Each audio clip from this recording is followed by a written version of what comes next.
இதுல வேற உங்களை அப்பான்னு வேற கூப்பிடுறாங்கன்னு சொல்றீங்க.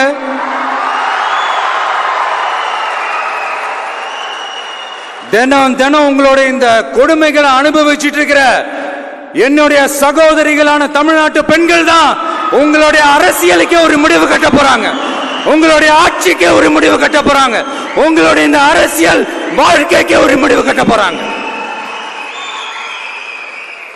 சரி, பெண்களோட லைஃப் தான் இப்படி போராட்டமா இருக்குன்னு பார்த்தா இங்க எத்தனை போராட்டங்கள்.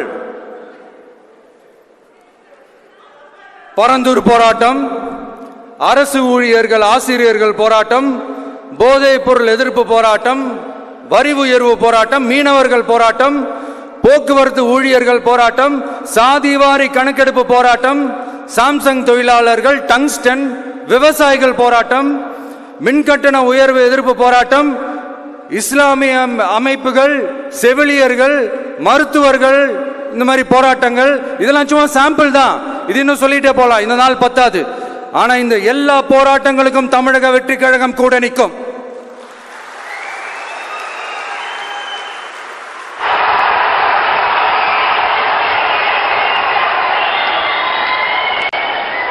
என்னமோ உங்க பேரெல்லாம் சொல்றதுக்கு எங்களுக்கு ஏதோ ஒரு பெரிய பயம் மாறியும் அப்படி ஒரு விஷயத்த சொல்லிடுறது. பேரை சொல்லணும், பேரை சொல்லணும், பேரை நான் ஒரு படத்துல சொல்லுவேனே, லியோவை பார்க்கணும், லியோவை பார்க்கணும், லியோவை பார்க்கணும்.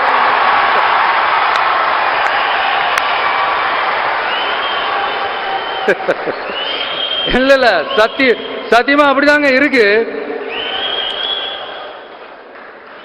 சென்டர்ல ஆள்றவங்கன்னு சொல்றோம். சென்டர்ல யார் ஆள்றா? காங்கிரஸா? இங்க ஸ்டேட்ல ஆள்றவங்கன்னு பேசுறோம். இங்க யார் ஆள்றா? அதிமுகவா? அப்புறம் என்ன பேரை சொல்லணும், பேரை சொல்லணும், புரியலையே. நீங்க தானே கேட்டீங்க, வச்சுக்கோங்க.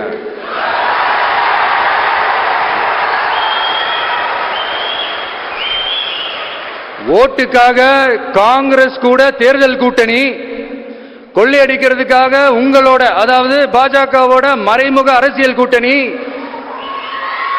இப்படி உங்க பேரை சொல்லியே மக்களை ஏமாத்துறதும், உங்க பேரை சொல்லியே மக்களை பயமுறுத்துறதும், இப்படி இந்த கரப்ஷன் கபடதாரிகளுக்கு மறைமுகமாக உதவும் உங்க அரசுக்கு ஏஞ்சி தமிழ்நாடு தமிழர்கள்னாலே அலர்ஜி.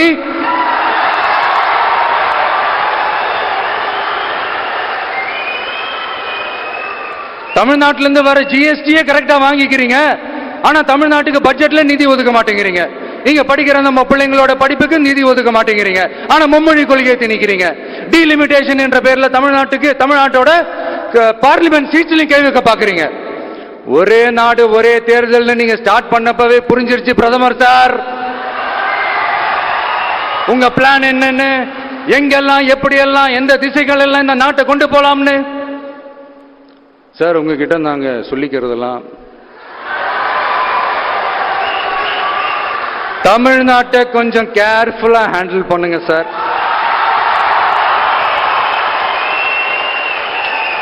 ஏன்னா தமிழ்நாடு பல பேருக்கு தண்ணி காட்டின ஸ்டேட் சார், பல பேருக்கு தண்ணி காட்டின ஸ்டேட் சார். பார்த்து சார், பார்த்து செய்யுங்க சார், மறந்துடாதீங்க சார்.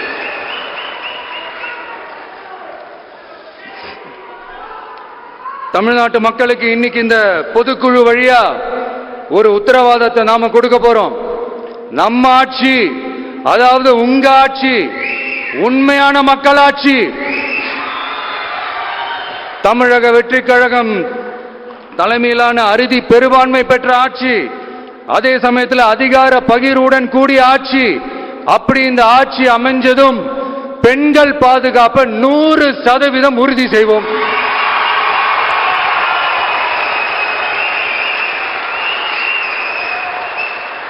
சட்டம் ஒழுங்கு ரொம்ப முறையா ஸ்ட்ரிக்டா வச்சிருப்போம். கல்வி, சுகாதாரம், மருத்துவம்னு அத்தனையிலையும் ரொம்பவே கவனம் செலுத்துவோம். அதுவும் எல்லாருக்கும் ஈஸியா ஈக்குவலா கிடைக்கிற மாதிரி செய்யறது தான் நம்ம டார்கெட்.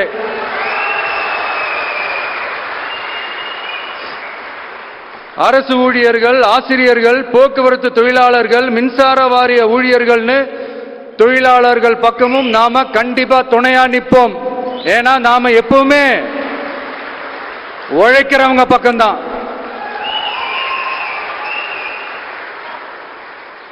நம்ம தமிழ்நாடு விவசாய பூமி, இயற்கை வளங்கள் நிறைந்த மண்.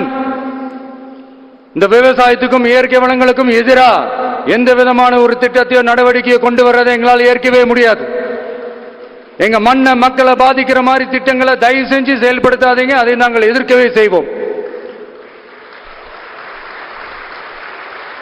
தமிழ்நாட்டை எல்லா வகையிலும் பாதுகாக்க வேண்டியது எங்களுடைய உரிமை, கடமை, கொள்கை எல்லாமே. The fundamental strength of politics is uncompromising principles and ideologies. Periyar's social justice, Kamaraj's honest administration, Ambedkar's equal justice and equal opportunity, Velu Nachiyar's social inclusivity and communal harmony, Anjali Amma's fighting for water resources were the reasons for choosing them as our party's ideologues and policy leaders. I would like to mention here with pride that we are the first political party to declare two historic women icons who are India's freedom fighters from Tamil Nadu as our party's ideologues and policy leaders. இப்படி ஒரு ஆழமான நம்பிக்கையுடன் வரும் 2026இல் தமிழ்நாடு சட்டமன்ற தேர்தலில் ஒரு மாபெரும் அரசியல் மாற்றத்தை கொண்டு வந்து மக்கள் சக்தியின் உதவியுடன் மக்கள் விரும்புகிற ஒரு நல்ல அரசை அமைப்பதில் உறுதியாக இருப்பதால்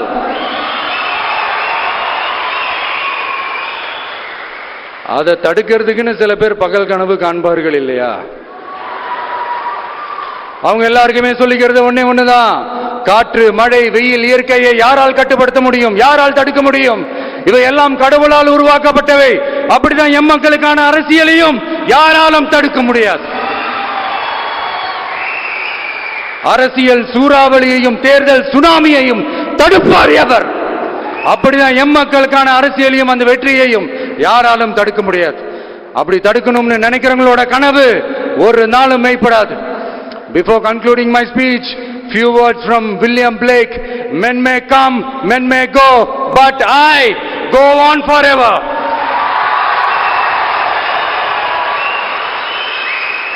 ஞானம் கருதினும் கைகூடும், காலம் கருதி இடத்தார் செய்யின். ஏற்ற காலத்தையும் இடத்தையும் அறிந்து ஒரு செயலை செய்தால் பூவுலகம் முழுமையையும் வேண்டினாலும் அது கைவசப்படும் என்ற திருக்குறளுடன் என்னுடைய நன்றி உரையை நிறைவு செய்கிறேன். பார்த்துக்கிட்டே இருங்க, அடுத்த வருஷம் இதுவரைக்கும் தமிழ்நாடு சந்திக்காத ஒரு வித்தியாசமான ஒரு தேர்தலை சந்திக்கும்.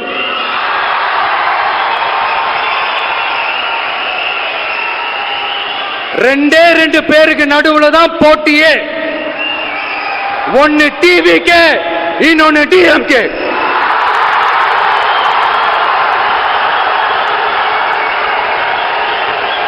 கான்பிடண்டா இருங்க, நல்லதே நடக்கும், வெற்றி நிச்சயம். மீண்டும் சந்திக்கும் வரை நன்றி, வணக்கம்.